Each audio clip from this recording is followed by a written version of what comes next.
Most technicians don't lose the job at the inspection. They lose it right after they've given the price. You got about a 20-second window there, right after you say your number. That's where your income is either going to be made or lost. You may have the same effort, same drive, same work ethic as somebody else, and still get completely different outcomes, all because of how you handle this one moment. Right? You did everything right, did the whole inspection, give them their price, and then they say, well, that's more than I thought. All right, or all right, let me talk to my spouse. In that moment right there, that's where that moment is going to decide whether this stop ends up being $0 or $400, right? Or whatever you may be selling this for. So listen, you got to take a step back for a second. And here's why. Because if you don't understand the game you're playing, then you're going to always keep reacting to what's coming at you instead of taking control of these conversations, which is really what you've got to do, right? So listen, welcome back to Pest Profits, where we help technicians, managers, and owners make more by communicating better, thinking like professionals, building real income on their routes and over time. What I'm going to talk about today, right, this isn't just, right, theory or book knowledge. This is stuff I've done in the field, right? I've been in this industry for 30 years. And over 30 years technically, but been in this industry for 30 years, been in the field, been in management, now own my own company, which means I own my own paycheck at this point. But I know that if you can take control of these conversations, these little conversations, realistically, you can add anywhere from $200 to $600 to your day in production without adding a single stop. Right? So all the money that you're looking for as a technician, believe it or not, that money is already on your route.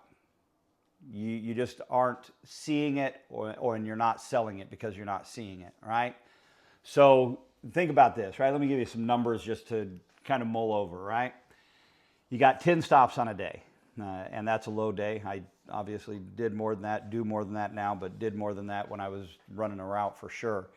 You've got 10 stops on a day. If you could just make a $50 improvement per stop, that would change your production by $500. $500 in 5 days would change your week by $2,500, would change your month by $10,000. And it's not as difficult as you give it credit for being. It's an upsell away. And so, listen, objections are where, right, that's the choke point, right? That's why your income feels stifled, is because when people object, you're not sure exactly how you should respond to their objections. And so you either get diarrhea of the mouth and just start babbling over yourself, trying to figure out what they want to hear in order to sell them. You don't know what to say, so you just clam up and walk away, or you do the dreaded, right, let me talk to my spouse. Okay, just let me know, and right, it's over kind of from that point, right? So first of all, let's start here, right? You're not selling people hours. You are not selling people hours of your day. Your income is not based on the number of hours that you work. Your income is based on the number of conversations that you have in a day. Most guys think if they could just add stops to their day, they could make the money that they want. But that's not what you need. What you really need is you need to have better conversations with your customers, because the money you're looking for is on your route right now. You're just not capturing the money, because you're not seeing it, you're not taking the time to see it, you don't know what you're looking for, right? That may be a training issue, and we can talk about that too. But the money's there, right? Average techs, when somebody objects to their price or objects to their solution, the average guy, right, his pits start to sweat, right? His palms get sweaty, and all he can think about is that he wants to get out of there, Right? This person's not interested. Let me get on with my day. I just want to get done. I would like to be done by thus and such a time today. High performers, right? High income earners, when that objection comes, right? They lean into it, right? They want to know, like, okay, well, hey, what's the objection here, and how can I, right, help overcome this objection? So while one is backing away, the other one is asking questions. And that's the difference, right? An average technician on the low end should be closing 30% of his upsells. On the high end, the average technician will sell about 50% of his upsells. A top earner is on the low end selling 60% of his upsells, and on the high end is selling 80%, sometimes more than that. You've probably known a guy or two that's like that. And so, listen, that's nearly double the production over the course of time on the exact same route, right? So listen, when people object to your price, or they offer you an objection to your price, they're not rejecting it; they're negotiating, right? They're not. If they didn't want it, really, they would just tell you no. They're not telling you no, so you need to lean into it, right? They're trying to negotiate with you. They negotiate for a lot of reasons. Sometimes they're confused about the price, right? They just really don't understand it. Sometimes they are scared of spending that amount of money, especially if it's not going to solve their problem. And if they've dealt with other pest control companies that are not good pest control companies, they may have experienced some problems before. Sometimes they're just not convinced that your solution is the solution to their problem. So when somebody says it's too expensive, or let me think about it, or let me talk to my spouse, what they're really saying to you is, I'm not convinced yet, right? Convince me. That's really kind of what they're saying to you, right? And so you've got to lean into that moment a little bit and figure out, okay, well, what does it take to get you to yes? Right? And so you've got to lean into it a bit. Listen, we've all known guys that run the exact same route as maybe the guy before them and make double the money the guy before them was making, right? They just get a totally different result. You can put two techs on the exact same type of routes, right? 10 to 12 stops a day. One is going to add $300 to his day, and the other guy is going to add, right, $900, maybe even $1,000 to his day. And the difference is all in that communication. It's not in the chemicals in the back of the truck, because we're all carrying the same stuff, right?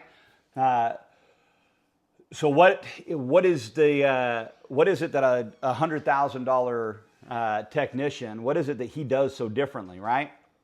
Well, first of all, they do this, right? Somebody who's a high top earner, top dog, he does this, right? He slows down and tries to understand his customer's actual issue. So, which is another way of saying they ask better questions than you ask, right? They're not trying to rush to get to price. They want to be able to build their case in the best way that they possibly can. And so they're going to ask good questions. They're going to ask leading questions. They're going to ask questions that are going to get the customer to lean in the direction that they would like that customer to go, right? So there's a lot of them, right? But here, right, they ask questions like, listen, like, right, help me understand, right, where are you seeing the issue the most? And, right, how long has this been going on? When did you first notice it? What time of day is it the worst? Right, what have you done to try to solve the issue? Right? Have you had any other companies out here? Right, my niche is in multifamily and selling apartment complexes. One of the first questions I always ask when I go to a new apartment complex or I'm trying to bid an apartment complex is, who do you have now? Right, because I've been in the industry for a long time. I know most of the companies and I know most of the pricing structures for the most part. And so I've got a good idea as to what they're paying and whether I can be competitive or whether I'm going to be able to compete on price, which sometimes I can just compete on price plus my value. Sometimes I'm just competing on value, and I've got to really show them the value that I'm going to offer them, because I'm going to charge them double sometimes what they're currently paying. And by the way, I get them all the time because right? It's being able to show them that value a lot of times. So it's asking those right questions, those questions that are going to get the customer to lean towards the direction that you want them to go, right? And so, listen, it doesn't take very much, right? Very, very small improvements can come out to big, big money if you do it consistently.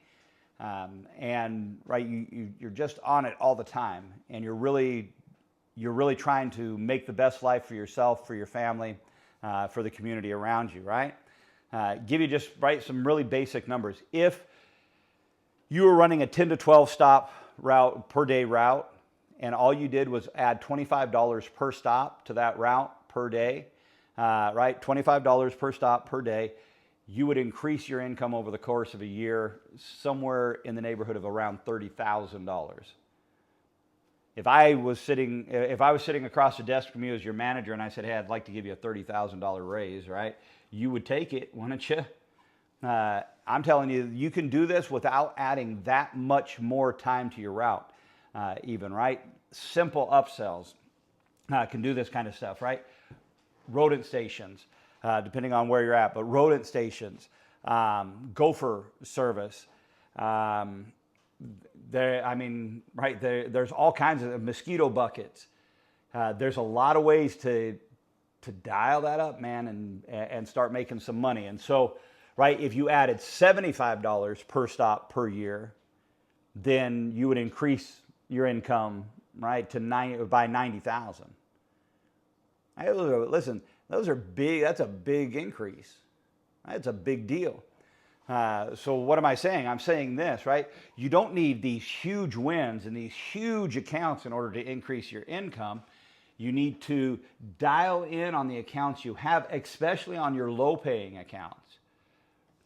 If you've got accounts that maybe they've been on with the company that you work for, they've been on with them for a very, very long time, and you're struggling, right, to make your money because you're doing low value customers, you really need to start taking a look around, right? That exclusion work. How can I get that exclusion work? How can I sell them a couple of rodent stations here? What could I sell them that would increase this stop? If they're a low hanging fruit, right? They're a low income customer. What could I do that would increase this stop by $25? What's the value I could add that would increase this stop by $25? What could I upsell them that would increase this stop by $25? Right? If so on some of your bigger, right, accounts, some of your high earner accounts, what could I do here that would increase this by $50 or even, right, $75 or $100? What is it I could upsell them that would increase this, right? Gopher protection services, maybe doing some bird work. Right? Things like that. And so, right? And you say, well, yeah, but bird work is a one-time. Okay, that's fine. So take that bird work, right? Figure out what, right, the amount you're trying to increase, right? Multiply that and figure out, okay, how can I sell this bird work for this amount of money? What is the value I would have to add? What is the amount of work that I would have to do on this? In order to get to that point. Maybe it's going to be a couple weekends worth of work for you having to go out there and put up bird spikes and netting and that kind of stuff in order to resolve their issue. But right, that's how a top earner thinks. A top earner is not looking at his watch, right? He's looking at his paycheck, and so you gotta change the way that you think. So, listen, I'll give you a very basic, right, conversation flow. All of your conversations around upsells and increasing your income should really go kind of the same, right? And that is this: you got to find the problem, right? The way you make money is by finding problems. It's really by solving problems, but unless you can find the problem, you can't solve the problem. And if you're waiting for somebody to call the office with a problem in order for you to make more money, you are a step away from, right, being out of a job. That is not the way to keep your job. The way to keep your job is to go out there and find people who have a problem, right? Go find problems for people, right? And then solve the problem that you found. That's how you increase your income. If you were working for yourself, right? If you're a technician right now and you have aspirations of one day starting your own thing and working for yourself, but you're presently not upselling people on a regular basis, being your own owner may not be the thing for you, at least not at this point, right? You need to learn a skill set before you get there. So listen, you've got to diagnose their problem. Otherwise, you're just guessing at things. And customers can feel that, by the way. A customer can tell whether you know what their problem is or not. And they can tell when you are being less than honest with them about whatever the problem is. I've done, like I said, I've done this for a long time. And looking back over my career, I can think of the times when I was trying to sell somebody something that I wasn't confident in. They can feel that I'm not confident in what I'm selling, right? And so they can feel that. And by the way, that's one of the reasons that sometimes you look at some of these other guys that are knocking the ball out of the park all the time, and you're like, well, that guy lies and cheats, and yeah, maybe he does, or maybe he's sold on the process. He really believes that his solution is going to solve their problem, and he really believes he's providing them with that value. You may not be able to see it from your angle, but he can see it from his angle, and that's why he does so well. Because I've known guys like that just kill it, man. They can sell anything that, right? You'll hear them on the phone with somebody, and while you're on the phone telling people, well, it might or might not control it, they're on the phone telling them, no, we're going to take care of that, man. We're going to make sure that you don't ever have a problem with this again, yada, yada, yada. And you're sitting on the other side going, well, how can you tell them that they're never going to have a problem with it again? Because he's confident in his ability, and he's confident that if you do have a problem, he's going to go back. He's telling them the same thing that you're saying to him. He's just telling them in a far more confident fashion. And so, listen, a customer can feel it when you're just guessing at what their problem is, right? So you want the customer to show you exactly what they've been seeing. And I know that this can be difficult sometimes because you walk up to a customer and you say, well, what have you been, what's the problem that you've been having? Well, I've been seeing roaches. Where have you been seeing them? Everywhere. Okay, well, right, everywhere. I understand that you have seen them in a lot of different places, but in order for me to give you the most effective solution, I need to be able to dial that in, right? And be able to take care of your problem, in order to take care of your problem. So help me. The last time that you saw them, where did you see them at? Was it in the bathroom? Was it in the kitchen? Was it near the refrigerator? Was it near the dishwasher? Right? Have you seen them in your closets? Right? Help me dial this in so that, right, I can provide you with the most effective solution to your problem that I possibly can. And some of you are already tuned out because this sounds like more conversation than you want to have with a customer. You just want to go in with your sprayer and hose the place down and bounce. And right, that's why you're going to be a low-income earner, by the way. Right? So listen, so you've got to be able to find the problem in order to solve the problem. You have to be able to explain the plan of action to them. Most techs rush through this part of it, and I probably over-explain this part of it. I'm told that all the time by people. My buddies are on the phone with me sometimes when I'm talking to customers. They'll be like, you give people more information than they want. Nobody cares about it as much as you talk about it. But all of that to say, don't assume that the customer understands the words that you're using. Sometimes they don't. We've got a lot of jargon in our industry that we use. We say things like treat. Your customer doesn't understand treat. They want to know if you're going to spray or not. Right? So, we use a lot of like weird little jargon. And by the way, every industry does it, but you need to make sure that your customer understands what you're saying to them. And most of the time your customer doesn't understand. And then when it comes time to price it, you price it. And because they don't understand what you're going to do, it doesn't sound like a good deal to them. And you go, wow, these people are just wasting my time. No, they didn't waste your time. You just didn't explain it well enough. And so make sure that they understand, right? Ask clarifying questions of them, right? Listen, based on, right, what you've said to me, based on what I've seen myself here, here's what I recommend that we do. I'm going to do X, Y, Z, right? And then ask them, right? Is what I'm saying, does it make sense? Right? I know that sometimes, right, I'm over-explaining things, right? Sometimes I say things that make sense to me because I've been in the industry for a long time. It may not make sense to you because I'm looking at it with the eyes of somebody who's been in this industry for 30 years, so it may not make sense to you. So if there's some part of this that I'm explaining to you that you don't understand, say something to me because I want to make sure that you completely understand what it is I'm going to do for you. And so listen, that is the type of language that makes you money. That is the type of language that makes you money. If you've ever talked to a plumber, right, they will just, right, a right angle here and this kind of gate here and a ball valve here, and none of that means anything to you, right? And in pest control, we do the exact same thing, right? We talk about IGRs, and we talk about desiccants, and right, we talk about baits, and we talk about all this stuff, and it's going right over people's heads. They don't understand what we're saying to them at all. And then when we come down to price, they don't understand why the price is so high because they don't understand what we said to them in the first place.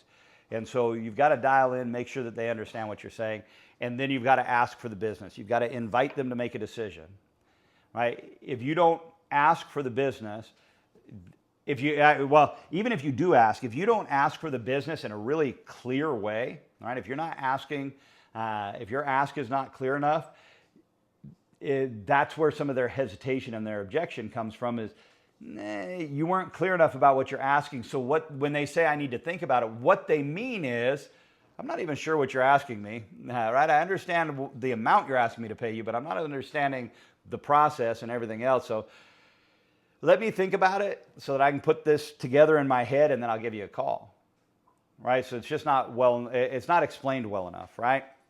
So, right, your ask should be, hey, based on what I've seen, right, I think that X is a fair price for it, right? $225, $250, $500, whatever it is, right, is a fair price for that.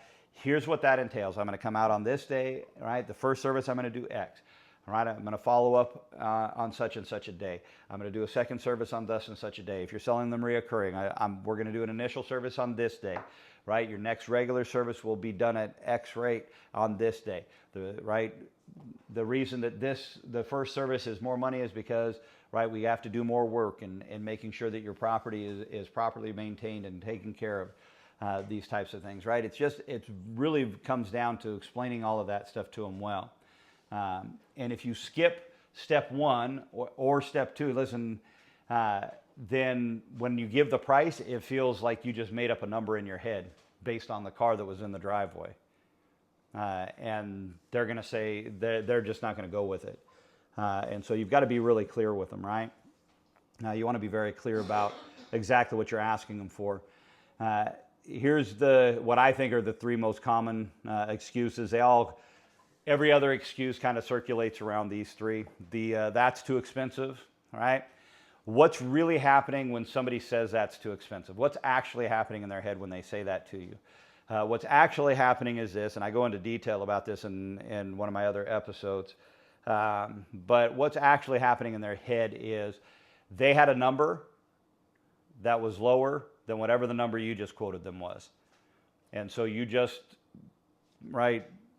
drove a wrecking ball through the number they had in their head, and so they're having a difficult time reconciling the number they had in their head with the number that you just quoted them. Seems like that's a big gap between those two numbers, and that's really what's kind of going on there, right? Their expectation was that you were going to come in at $100 or $150, and you came in at $250 or $500 or whatever it was, and they're having a hard time acknowledging that, right? And so the first thing you want to do is acknowledge that the price may be more than they were expecting, right? It takes their defenses down, right? Listen, there's a lot of wording for this, right? I'm not a big fan of the word investment, but it is within the sales world. It is a word that works very well, right? Like, look, I get it. I know that this may be more of an investment than you thought that it was going to be in order to resolve this issue, but right, it is because of the things that I've explained, and you can go back, into your sales pitch a little bit, right, as to what you're going to do for them. That's why, right, the price is at the point it is. And so it's acknowledging that there's a difference, there's a gap between the price they had in their head and the price that you just quoted them is going to change things, right? And then you want to clarify things for them, right? Listen, find out what the gap is, right? Just out of curiosity, right? What were you expecting to pay for this? Well, I was expecting to pay, right? And, sometimes you'll find out real quick that people have some very unrealistic expectations, right? But I was expecting to pay whatever, 45 bucks, let's say, right, for a German roach job. I was expecting to pay $45. Well, right, there is a service I could provide at that price, but it would not resolve your issue, and it would just be a repeat, and we'd get back to the same amount, and you'd spend even more with me than what I just quoted you. And so I'm trying to give you the best possible, most fair deal that I can give you, right? If I went with the $45 option, which would mean me putting out some bait for you today, it's going to take a long time to get rid of these roaches, and you're probably going to end up in the neighborhood. In most kitchens, if the roach problem is bad enough and it's been there long enough, it's going to take somewhere between 6 and 8 visits with a baiting program to completely get rid of the roach problem. At $45, they're going to end up spending more money with you than if they had listened to you in the first place. Right? And so those things can really make a difference for you. So most people, what they're hearing in their head is you're going to come in and you're going to spray my baseboards, and that's going to solve my problem. So why am I paying you so much money? They don't understand the process, right? And so what we are doing is we are not going to come in and spray your baseboards. We are going to come in and solve your problem. And solving your problem involves inspection every time that we're on your property. Solving your problem involves treatment every time that we are on your property, which spraying obviously is a part of that treatment. Solving your problem involves prevention, right? Noticing areas that are conducive. These are words that we don't use very much in our industry anymore, but we're a big deal.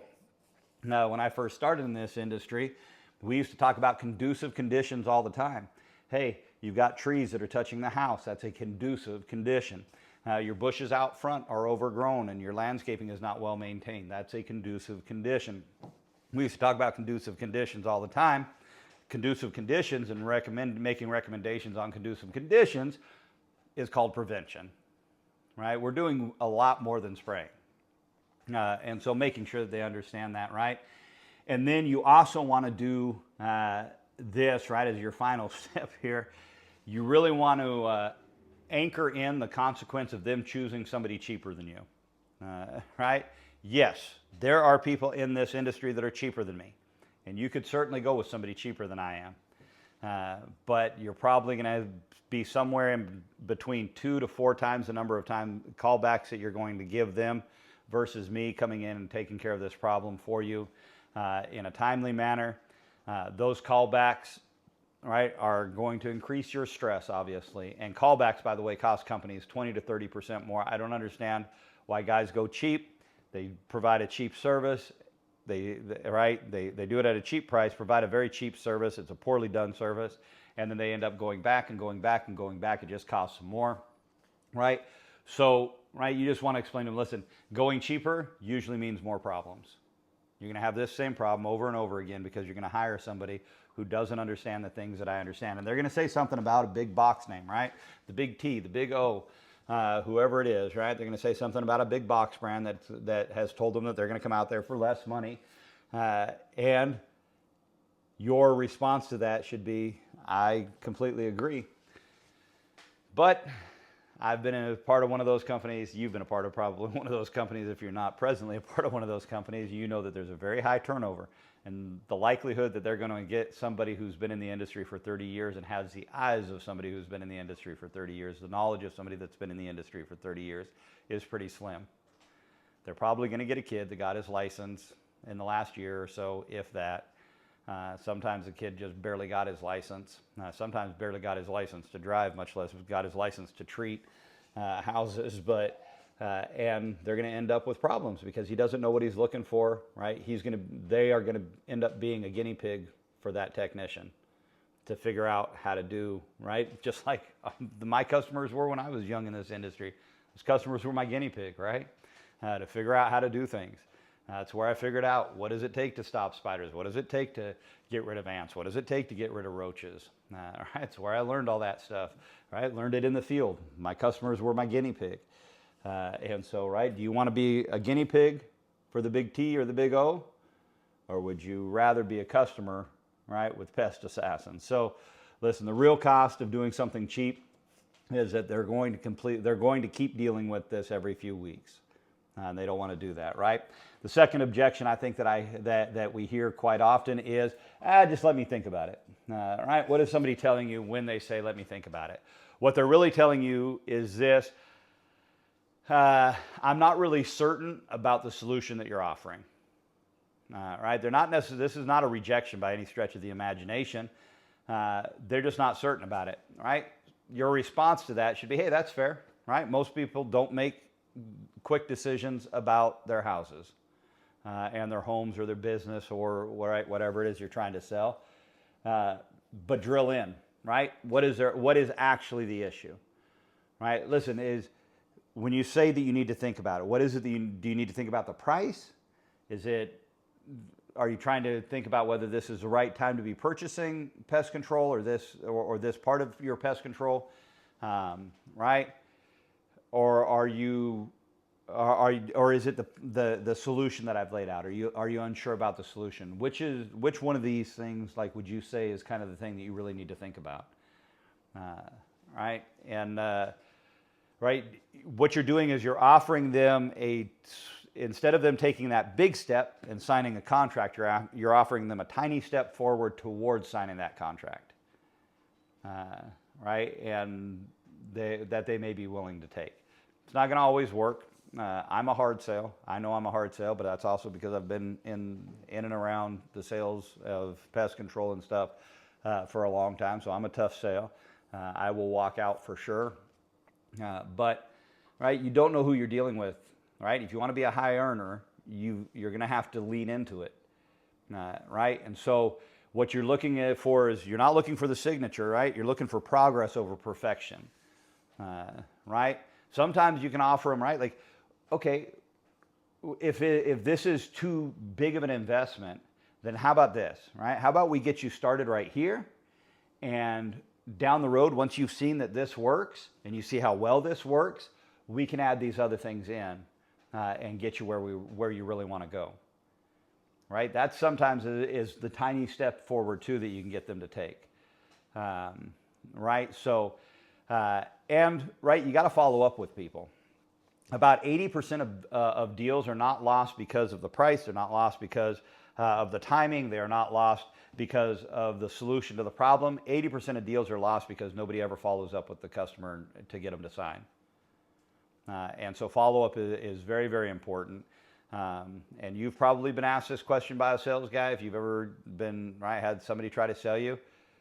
When would be a good time to check back in with you? Can I check back with you in a couple days? Can I check back with you Monday? Can I check back with you in a week, 2 weeks, a month?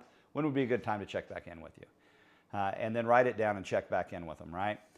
And then there's my favorite, this one. In my experience, this almost always means things aren't going to happen.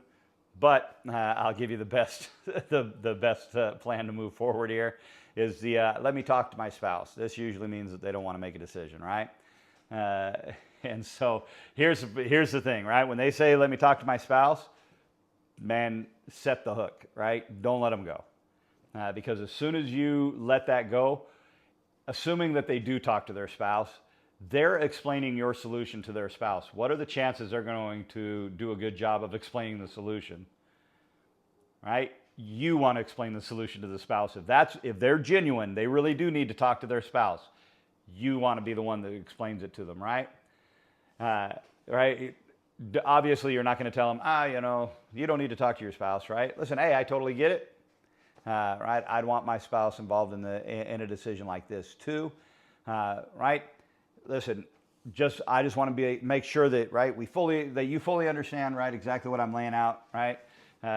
Because, right, you're going to present this on my behalf. I want to make sure you're going to present it well, right? You can joke around with people. Most of the time, people take it well, right? And so, right, make sure that they understand the process, right? If you can, right, hey, is there any way, right, maybe we could get your spouse on the phone, give me 2 minutes, I'll just explain it real quick to them, and then that way when you guys talk, you guys are on the same page about what you're talking about, right? Sometimes that'll work. It won't always work, but sometimes it will work. right? But if you can get both decision makers there, every sales guy will tell you, if you can have both decision makers present at the time, whether this is in business, homes, anywhere else, if you can have both decision makers there at the time of the pitch, you are 2 to 3 times more likely to close it, right? And so that's really what you want to do. If they aren't going to let you talk to their spouse right away, hey, that's awesome. Man, when would be a good time for me to follow up with you? All right, when do you expect that you're going to have this conversation? And when would be a good time for me to get back with you? Right? Before I close out here, let me give you some I guess, micro skills maybe is a good way of putting it, right? Little things you can do as you go through the sales process to increase the likelihood of you making more money on the sale. First of all is this, always be the one who frames the conversation. Don't let the customer frame the conversation. Frame the conversation. Listen, based on what I'm seeing here, here's the plan that I would lay out. Here's what I would recommend, right? Don't let the customer tell you, right? Well, I've got ants here, and here's what I want you to do, right? First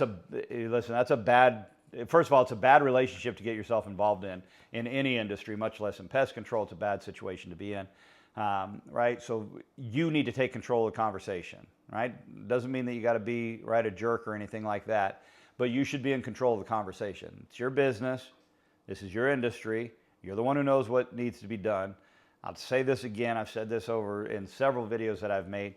When I started out in this industry, we talked constantly in our tech meetings and stuff about we were professionals. We were the professionals. We were licensed. We knew what we were doing. We were the ones with the right solution, right? Be a professional. When you're speaking to your customer, don't let your customer tell you what to do, right? You're the professional, right? Doesn't mean that, right, you can't, right, accommodate a customer, but your customer should not be coming up with the treatment plan. You need to be coming up with the treatment plan. So frame the conversation. Take control of the conversation. As much as you can, use visual evidence. If you'll use visual evidence of what you're finding, you are 80% more likely to make the sale. You can look this stuff up, right? Look up the statistics on it. If you'll use visual evidence, right? You found something in their attic, take a picture of it. So I'm a part of a networking group, Business Networking International. I'm a part of a networking group, and I tell those guys all the time, right? In today's day and age, anybody that inspects your house has got a camera. If they're telling you something's going on, they don't have a picture of it, probably not going on. Right? Pictures are proof. Take pictures. Take a picture of the hole that you want to seal up for them.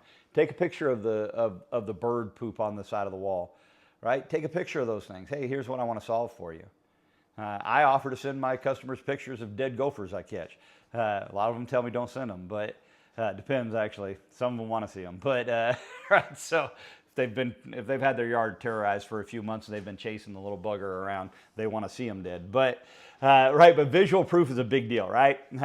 This right here is exactly what I'm talking about. This is what we're going to solve for you, right? That visual proof is a big deal, and so use visual proof.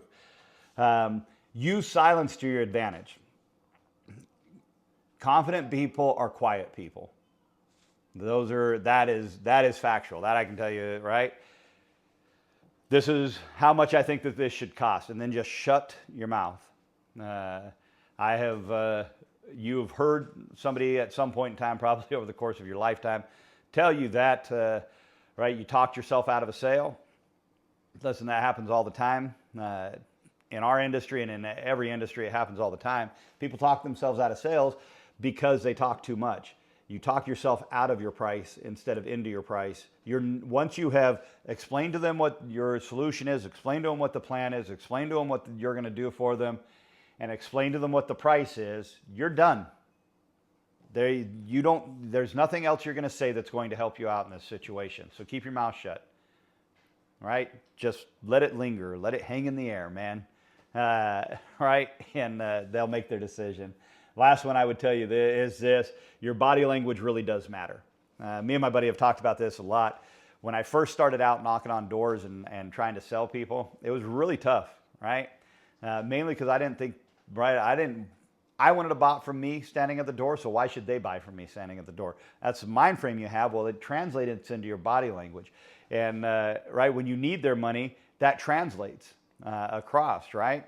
And so once I got to a place where I really didn't need their money as bad, it was very strange how all of a sudden, right, people were buying from me like on the pitch, like nothing. Right? And it was because of that. It was exactly because of that. It was because I didn't need their money. And you could feel it in the conversation. You could see it in my body language. And it comes across, your body language is portraying your confidence. So your body language really does matter. Right? So listen, this is a very repeatable pattern, right? Here's basically the pattern. I'll go over it in short, right? Here's what I see. Here's what it means. Here's what I recommend. Here's what it costs. Does that feel right for you? All right, let's do it again. Here's what I'm seeing. Here's what it means. Here's what I recommend. Here's what it'll cost. Does that seem like the right fit for you? Right? It's the same process with every single pitch. It's important to get yourself a process. Right? Processes are what is really what sells people, right? So, listen, I've given you, some things to do at the end of a few of these videos. I'll give you one here, right? Here's a 7-day, just track this for the next 7 days, right? For the next 7 days, write down every objection you get from a customer and what you said, right? How you responded to that objection, right? Not looking for perfection, right? It just helps you to be aware. Oh, this is what people are saying. And this is how I responded. And how did that response go, right? That way you can, listen, how are you going to fix what you aren't tracking, right? You can't fix what you're not tracking. So start tracking it. What are the objections I'm hearing? And how can I fix these objections, right? Listen, your paycheck is not stalled or stuck because of your job. It's stalled or stuck because of a few skills you just haven't mastered yet and that you need to work on, right? So you're probably not underpaid. You might be just undertrained.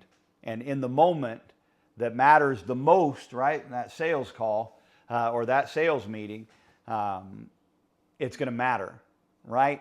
And so maybe you need to invest in training, right, to get yourself up to speed. And maybe I'll offer a coaching program at some point in time on this kind of stuff to help guys out. But listen, next week we're going to break down a little more on the numbers, right? Some pricing and how the real math kind of works itself out so that you don't have to guess at what you should charge. You can charge people professionally. So listen, I appreciate you coming and listening to this and giving me your time of day. Right. I hope that you'll join me next week. If this has helped you in any way whatsoever, like, subscribe, share, and we'll see you on the next one.